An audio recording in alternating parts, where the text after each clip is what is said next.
Hey Warpugs. So today, I'm checking out a channel called Townsends for the first time. This was requested during Shenanigans, and this is kind of giving me tasting history with Max Miller vibes, plus outfits, which I'm a massive fan of. I love period pieces. I love it when I get to see how people, like back in the day, which was a Tuesday by the way, actually put together things. But this in particular, it looks like Revolutionary War time period, of course, just based off the uniform. But if I'm gauging this right, he's going to be talking about how the Revolutionary Army ate during essentially the toughest of times. Now, I'm not talking about the boiling of shoe leather times, but when they were basically harbored up in the winter and everything was just looking miserable. This, I believe, just guessing, it was put out there because July the 4th was yesterday. Well, the day before yesterday. I can't count and I can't read Warpugs and I can't tell time or dates. Guys, all the Townsends links are going to be in the description down below. Please go check them out. We're going to check this out. And just like tasting history of the Max Miller, we may see a recipe that we want to try here. If we do, I know at the end of the year, me and the Hospitaller are going to be doing some stuff with a couple of things. We're going to be doing a couple of things from the cookbook that Max Miller put out. Maybe we'll be doing something from here. We'll have to see. Guys, let me know what you think in the comments down below. All of Townsend's links are going to be in the description down below. Please go check him out. Let's get right into this. Make sure I don't turn him on muted. Let's go.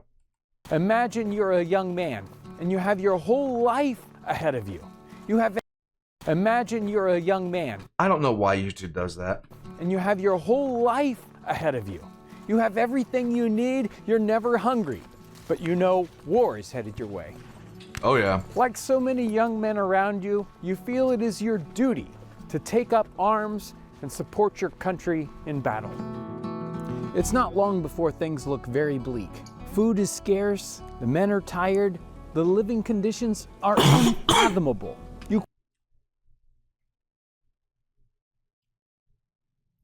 Okay.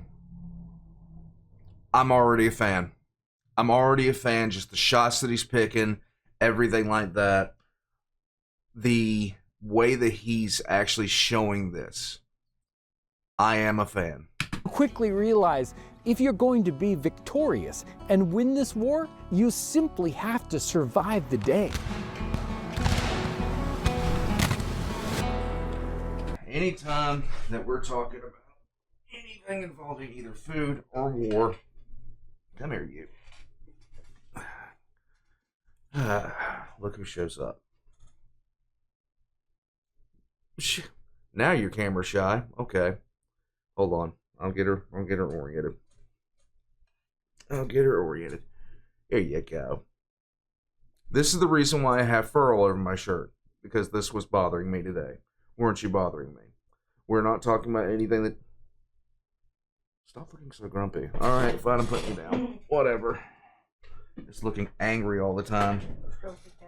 Yeah, she's been more lovely the last couple of days, I'm just saying. Have you ever made a decision that you knew was the right thing to do, but it was going to cause you a lot of pain? Yeah. A lot of sacrifice. Joseph Plum Martin was a soldier during the Revolutionary War, and he wrote his experiences about what it was like to be a common soldier. So many times we get the big repercussions and we get to hear about generals, but very rarely the story of an individual soldier. What was life like for someone who actually was fighting in that battle? And see, this is something that we don't really see really kind of kick off where we care about the actual individual soldier story until right around World War II. It began a little bit in World War I, but really kicked off in World War II.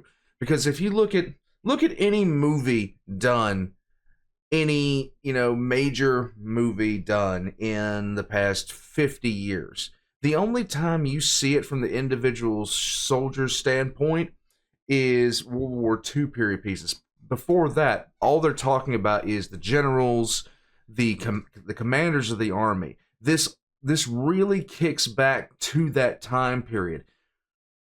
And if you really look about it, name one, just anybody in the comment section, name one revolutionary soldier below the rank of colonel off the top of your head. Name one. Name one enlisted soldier's name. There are very few that survive the historical record. What he feared most was not the battles, but the deprivations, the lack of clothing, the lack of shelter, the lack of water, even the lack of food. We marched from thence and crossed the Delaware again between Burlington and Bristol. Here we procured a day's rations of southern salt pork, 3/4 of a pound, and a pound of sea bread. We marched a little distance and stopped to refresh ourselves. We kindled some fires in the road, and some broiled their meat. As for myself, I ate mine raw. We did not pitch our tents, and about midnight it began to rain very hard, which soon put out all our fires. There you go. We had to lie and weather it out. Even after suffering hunger and freezing conditions, after 6 months, his term of service was over and he went home. He enjoyed all the luxuries of home. And yet, when it was time and the war was continuing, he signed back up, knowing he was going to suffer all those for the rest of the war. Yep. There were but 3 of our men present. We had our cooking utensils, at that time the most useless things in the army, to carry in our hands. They were made of cast iron and consequently heavy. I was so beat out before morning with hunger and fatigue that I could hardly move one foot before another. I told my messmates that I could not carry our kettle any further. They said they would not carry it any further. And of what use was it? They had nothing to cook and did not want anything to cook with. Hooray. At the beginning of the war, the soldiers were told that their rations every day would be a pound of meat and a pound of bread. But as we dig into the narrative, we find that he very rarely gets supplied a pound of meat and a pound of bread. In fact, he complains that even when they got a so-called pound of meat, it was usually 3/4 of a pound of meat, and that was half bones.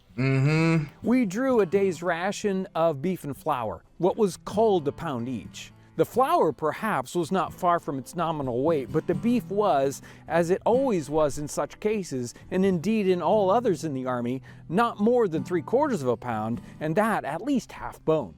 And how was it cooked? Why, as it usually was when we had no cooking utensils with us. That is, the flour was laid upon a flat rock and mixed up with cold water and then daubed onto a flat stone and scorched on one side, while the beef was broiled on a stick in the fire. Ugh. So what does he do when he doesn't get that ration? And he so often does not get that ration.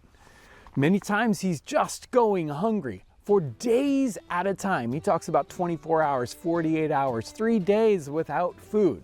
And they scrounge up whatever they can. Sometimes it is disgusting. And other times it's something in the field, turnips, carrots, or potatoes. After one long march, when they expected to go into battle but nothing happened, they didn't have anything to eat, he went off into the woods and he found a few walnuts, cracked them open, and ate the meats. That's all he had, but he was happy. Right. That day he did win. There were times when it got to be too much, when there was so little food that the men could not stand it any longer and there was a mutiny. They would not obey. And it took a lot of effort by the officers to bring them back under control. They wanted to offer them food, but there was still none to offer at that time. One of the biggest issues that they had during the revolution was a lot of the officer corps were British officers. They were used to British logistics. They were used to the British logistical system in its entirety. It would be like if you took a bunch of American officers and dropped them into essentially at that, what America was at that point was their world, and you told them to fight a war with that country's current logistic systems. Oh, and by the way, that country just formed out of nothing. There were so many problems. There were so many issues with supplying the army, getting any kind of training for the army because there was no dedicated training schools, and just having a basic logistics systems. And people just don't understand. People just don't understand how difficult a logistics system is to put together out of thin air. It is not easy. And it was even harder during that time because there's so many different factors that have to go together. There was one story that was put forward of the army needed rifles. Not rifles, muskets. They needed muskets. And there were several crates of muskets sent to them, but they didn't have the flints in them. And the rifles, without the flints, couldn't produce the spark necessary to ignite the powder. So they essentially got a bunch of sticks with all the good that it did them. So I can't say this enough. Logistics, even in modern times, is unworldly. So when you look at our modern military and look at how well supplied it is, how it seems like we can do all this, like when we bombed Iran, we sent B-2s across the ocean with tankers and all this other kind of stuff, and we did it like people seen from the outside think, oh my God, they did it like it was nothing. No, something like that is a Herculean task. You just don't see all that goes into it. You don't see all that is involved in it. And same with this, only this, everything's more harsh because we have computers, we have data sheets, we have all this other kind of stuff these days to kind of help us keep things in line. They did not have that at all. As we go from page to page in the narrative, it can be kind of a misery because every day is such a struggle for him. And yet sometimes miraculous things happen. He was taking a boat from one shore to another. They were taking equipment across. And to their amazement, this huge fish jumps into the boat. Happens. They're taken aback. Things like that just don't happen. They truly had a victory that day. Today in this camp, it's a good day. We've got a little bit of bony meat, we've got a carrot, and we've got some ship's biscuits. We're gonna make a simple stew.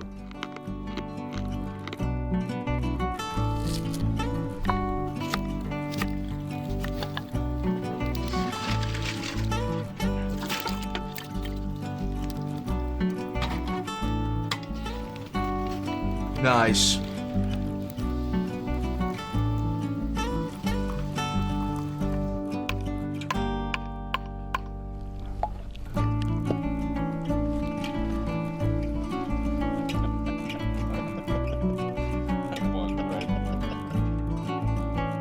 Nice.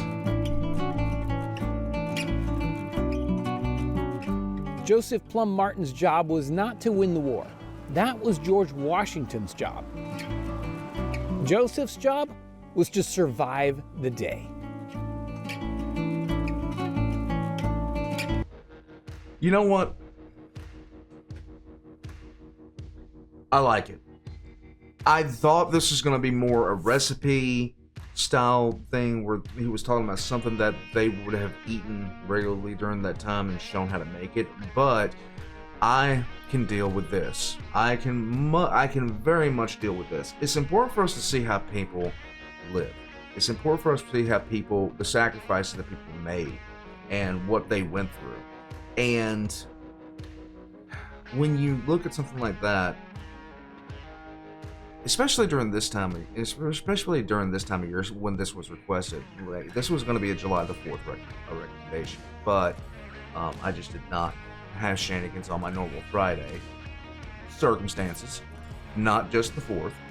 But when you look at the struggles that they went through with the revolution, all the struggles that they went through as far as the army itself and your common army soldier, what they had to go through,